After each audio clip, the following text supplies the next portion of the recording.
Hey everybody, welcome back to the channel where we review anything and everything.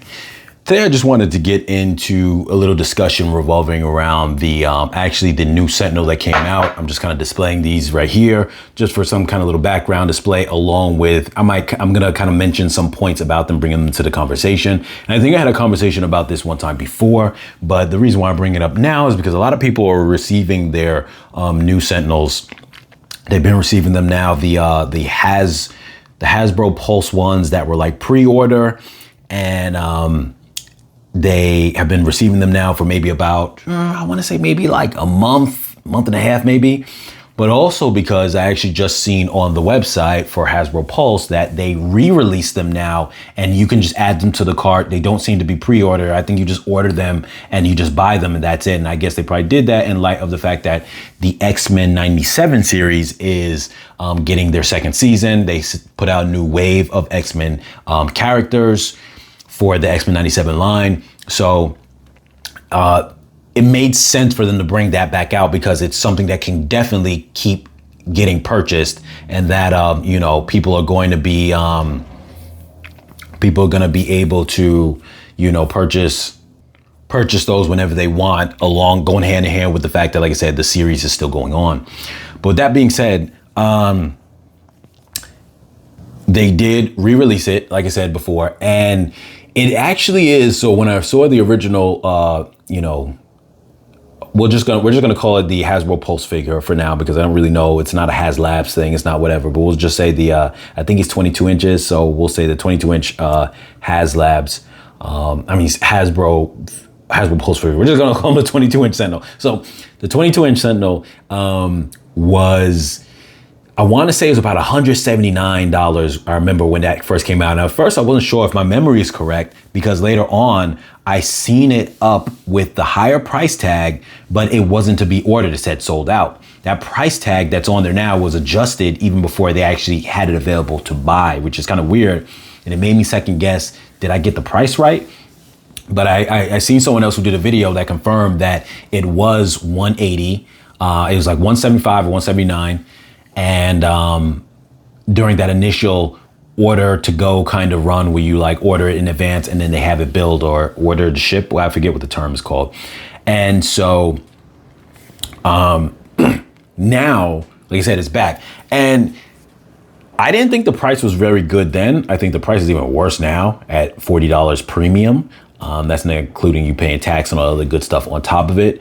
But one of the main reasons why is because, and I made this point in a comment on somebody's video, and I just kind of wanted to bring it to here, is that the Sentinel is one of those figures that you need, especially if you're trying to display. You need, you're going to want an army build for this type of figure, because that's just what they are. They're not, even though they're large in size, the 22-inch one we're speaking of, even though they're large in size, they are going to have the price of that's expensive, but they're still an army building type of character by the character and also by the power level. And while I explain what I mean by that, if you are one of those people who want to have a display, so this could also apply to, like, if kids buy it and they just want to play with a Sentinel, you'd probably buy this. This is the Titan series. This goes for roughly about like $23 on Amazon. Link's going to be in the description down below.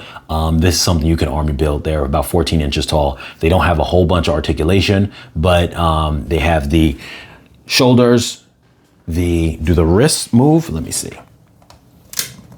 The wrist, I wouldn't even say they move. There's a little bit of play in them, but they don't move. I wouldn't say that they move. So you got the shoulders can come outwards, and they can move forward. So the arms can move forward like this, and then go outwards like that. The legs, they don't twist, but they can come up and down. That's all the articulation you have. The head can turn sideways, but not up and down. So very limited articulation.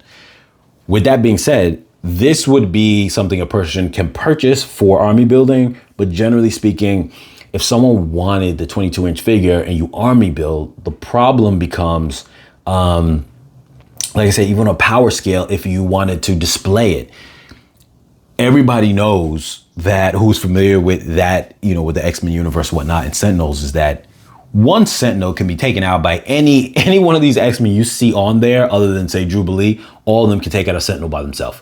So when you have one giant Sentinel on display fighting a whole group of X-Men, the display might look nice, but you also know like that's not overwhelming odds for your display. If you want a nice display, it's not overwhelming odds. I'm really talking to the collectors here when it comes to this aspect of the conversation. You know that it's not an overwhelming odds for the X-Men. It isn't, unless you're army building and now you got like 3 of them, 5 of them, 10 of them.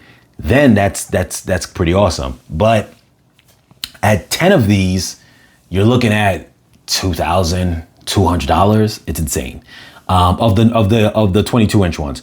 And so it really kind of brings into this space of, you know, yeah, like with the new price bump making it even worse, it's really hard, I think, for people to kind of really, I'm not gonna say it's hard to justify. If someone wants it, they want it, but it's different than building up a cosmic character. If you have some kind of large cosmic character, like how Galactus was, or even say Ant-Man, which I think is 20, how large is he? Is he 24 inches? He might be 24 inches high.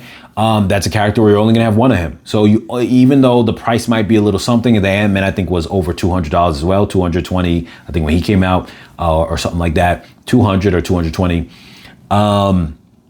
You only gotta buy one. You only gotta buy one. So I think what I'm kind of getting at is the Sentinel as a character is a very unique character in regards to building a large version of him that's expensive, because he's one of the only characters you're going to need multiple of, where if you have a cosmic entity like Galactus, you've got a living tribunal, if you make a Eternity, you make a Giant Man, you make any of these characters, they're releasing the Apocalypse soon, 12-inch Apocalypse for the X-Men 97 series.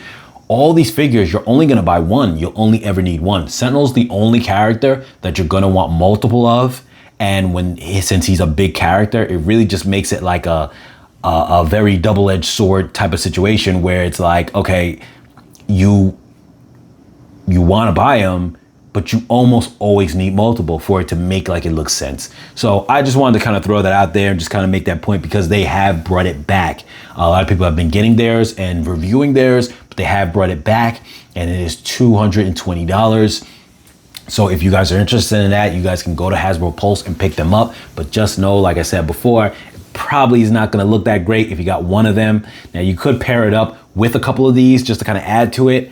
These ones don't really have the articulation like that, but they are great for just building up in the background. They do scale pretty well also with even the 6-inch Marvel Legends figures, even though they're more geared towards the 4-inch figures line, but it's still something to consider. As always, you guys, like, share, comment, subscribe, and I'll catch you guys in the next video.